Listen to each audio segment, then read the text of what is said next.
el Señor les bendiga, hermanos líderes, lideresas de las células juveniles. Qué bendición poder dirigirme a ustedes a través de este espacio que se nos abre para poder recibir la enseñanza correspondiente al tema de jóvenes. Y como ya sabemos, es una bendición que Dios nos da el poder iniciar un nuevo año, una nueva guía que tiene por título Los Reyes de Israel. Es una bendición el poder desarrollar estos estudios y poder tomar esas herramientas importantes para poderlas desarrollar en las diferentes células juveniles. Vamos a iniciar la lección de este día, que es la primera de este año, que se titula Jehú, ungido rey de Israel. La lectura está basada en el segundo libro de los Reyes, en el capítulo número 9, versículo 6, que nos dice de la siguiente manera: Y él se levantó y entró en casa, y el otro derramó el aceite sobre su cabeza y le dijo: Así dijo Jehová, Dios de Israel, yo te he ungido por rey sobre Israel, el pueblo de Jehová. Para poder iniciar el desarrollo de este estudio, se nos recomienda lo que es propiciar un diálogo con nuestros jóvenes en la célula y poder compartir, escucharlos a ellos, cuáles son las metas, cuál es el propósito de ellos para poder alcanzar en este año que recién estamos iniciando. Es importante escuchar a los jóvenes, ponerles atención y instarlos y animarlos a trazarse metas, ya sea a corto, mediano o largo plazo. Vamos a entrar entonces a lo que es el estudio de este día, donde el punto número 1 nos habla acerca de este personaje del cual vamos a hablar, como lo es Jehú. Dejamos a un lado estos temas o el personaje central que hemos estado desarrollando, donde era Elías, luego era Eliseo, y ahora vamos a ver lo que es la vida de estos reyes de Israel. Como ya lo mencioné, toca estudiar y ver la vida de este rey llamado Jehú, el cual dice la palabra de Dios que era hijo de Josafat y era nieto de Ninsi. Su padre era un oficial al servicio de Acab. Igualmente, Jehú se destacó por ser un capitán. Hay otras traducciones que le llaman príncipe del ejército de Acab. Al hablar de la vida de Jehú, es importante que nosotros también podamos acordarnos cómo en guías pasadas o en estudios anteriores hemos visto y en específicamente en la guía que se trataba del profeta Elías, ahí había un estudio donde se titulaba el estudio Elías al encuentro con Dios. Un punto de ese estudio se trataba acerca de la misión de Elías, donde nos narra un escenario a un profeta, el cual se encuentra en una cueva, desconsolado, se encuentra angustiado, quizás deseando morir. Es ahí donde Dios le dice al profeta que todavía le hace falta una misión por cumplir. Y dentro de esa misión estaba el ungir a Jehú como rey de Israel. Es este mismo Jehú del cual ahora estamos hablando. Un Jehú que, siendo un capitán, siendo un príncipe al servicio del rey Acab, como lo estuvo su padre, y ahora él que está al servicio del rey Joram.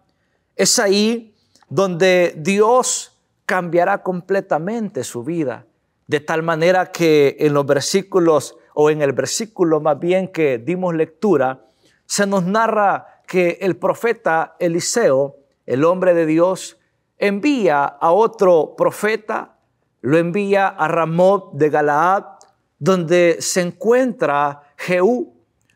Ellos están en guerra con Siria y es ahí donde se encuentran los capitanes.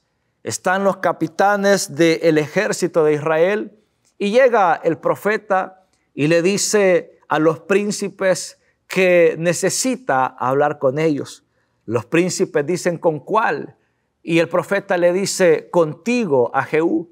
Pues entran a una casa, a un cuarto, y la palabra del Señor dice que aquel profeta derrama el aceite sobre la vida de Jehú y lo unge por rey, dando honor y cumplimiento a la palabra que Dios ya había trazado en el capítulo 19 de Primera de Reyes.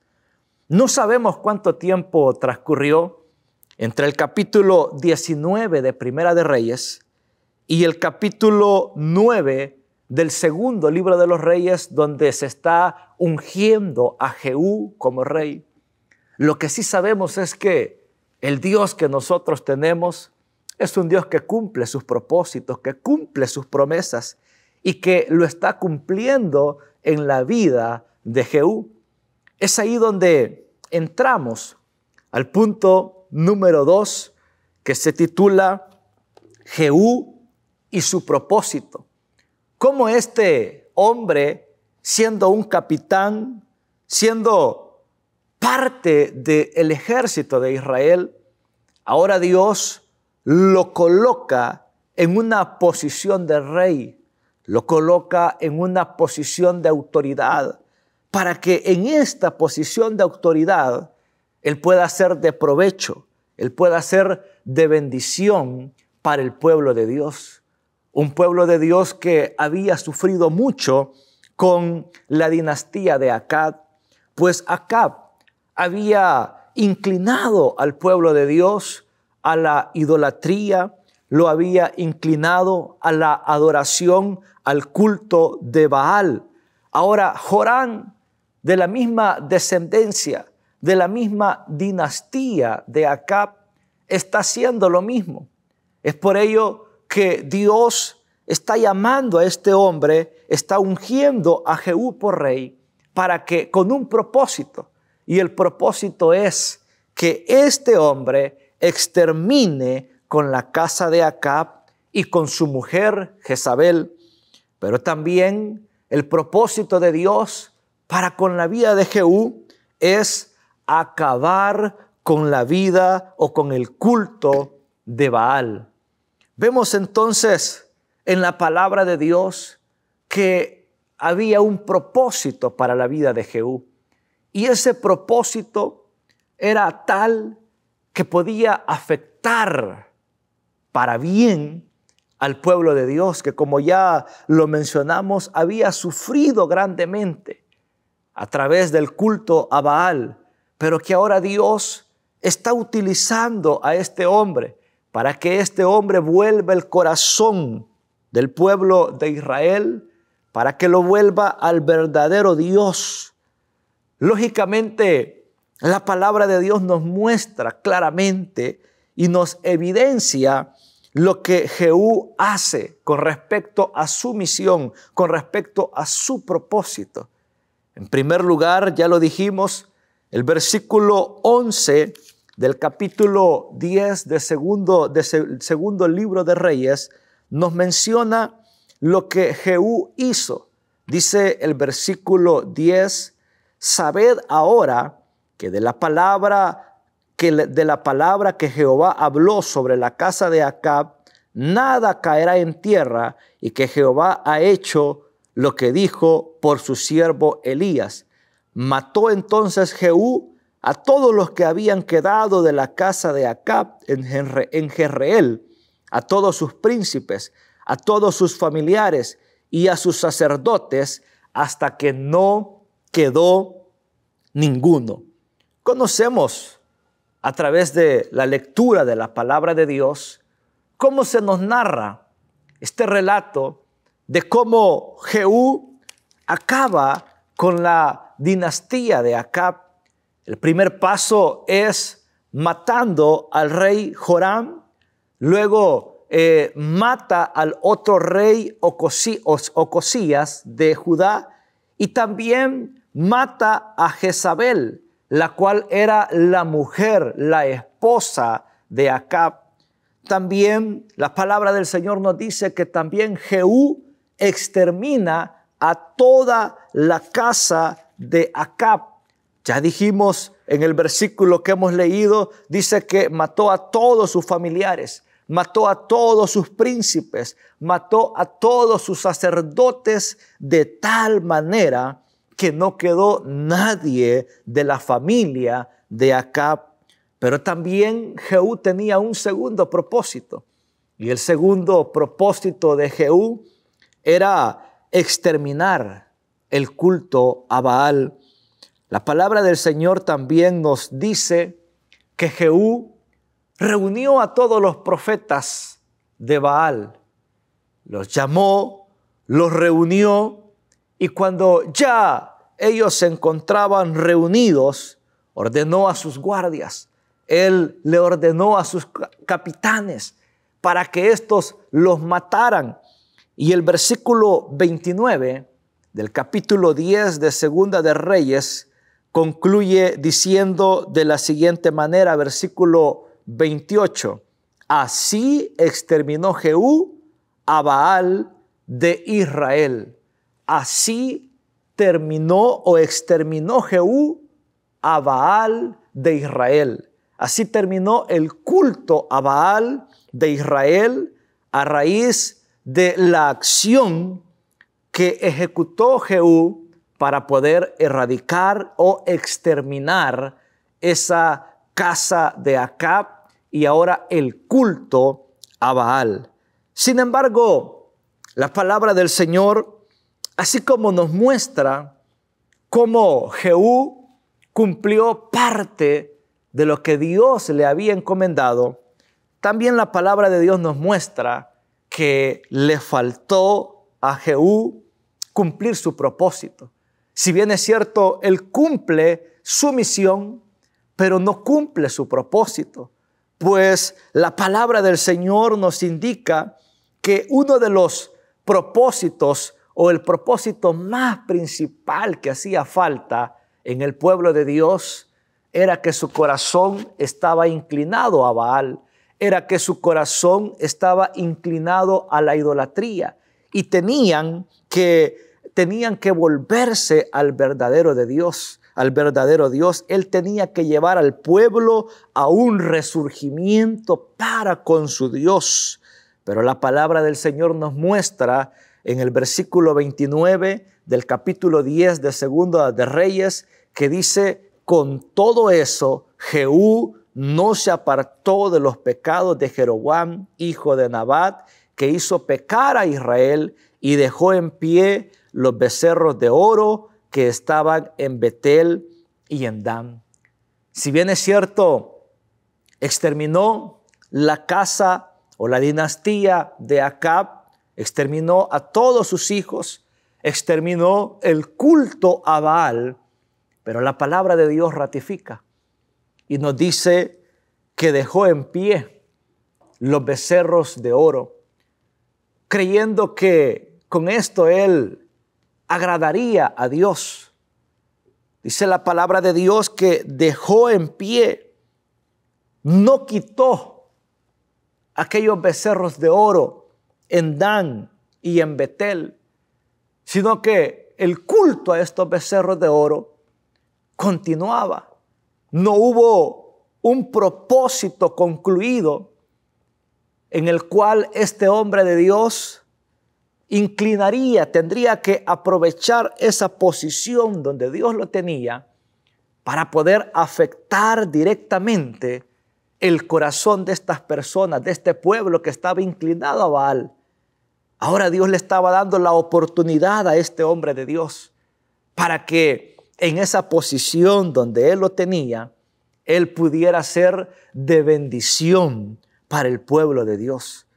Por ello, es bien importante que usted y yo hermanos, líderes, lideresas de las células juveniles, tengamos bien definido cuál es el propósito de Dios para con nuestras vidas.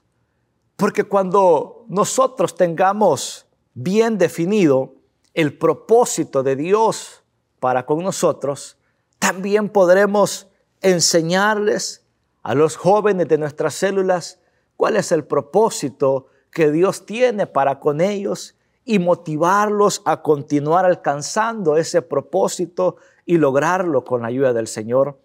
Es ahí donde entraremos al último punto de este estudio, que se titula Nuestro propósito. Vemos en la palabra de Dios que este hombre no pudo entender cuál era su propósito. Y como no lo pudo comprender, no logró cumplir el objetivo que Dios había trazado para su vida.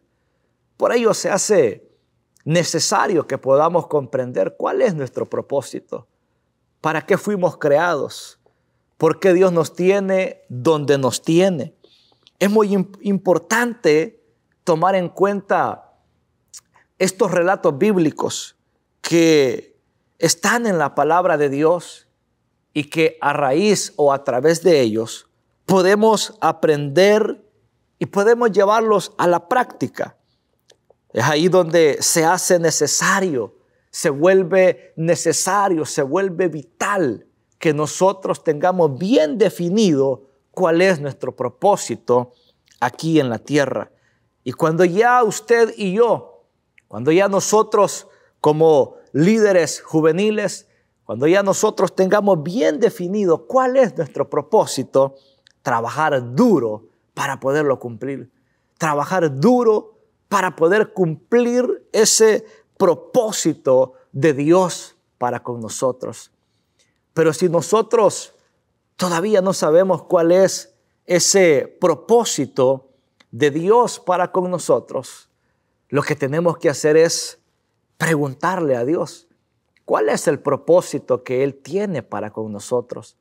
Podemos acudir a Él como Dios habló a la vida de Jehú a través de aquel hijo de profeta que fue enviado por Eliseo y que le dijo cuál era el propósito de Dios para con la vida de Jehú.